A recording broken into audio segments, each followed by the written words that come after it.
బెల్లం కరిగింది. ఇప్పుడు ఇందులో కాస్త మిరియాలు దంచుకొని వేసుకుందాం. చాలు 4, 5. ఇందులో బెల్లం దంచాలి ఫస్ట్ కొంచెం, అందుకే అలా ఉంది. ఇలా నోటికి తగులుతుంది అనుకునే వాళ్ళు వద్దనుకుంటే మిక్సీ చేసుకొని వేసుకోవచ్చు. ఇప్పుడు ఈ మిరియాల పొడిని ఇందులో వేసుకుంటే సరిపోతుంది అంతే. ఇది పానకం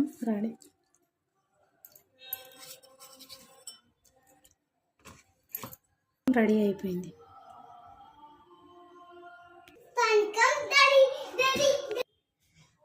మీకు నచ్చినట్టయితే లైక్ చేయండి, షేర్ చేయండి, సబ్స్క్రైబ్ చేయండి, మా ఛానల్కి సపోర్ట్ చేయండి.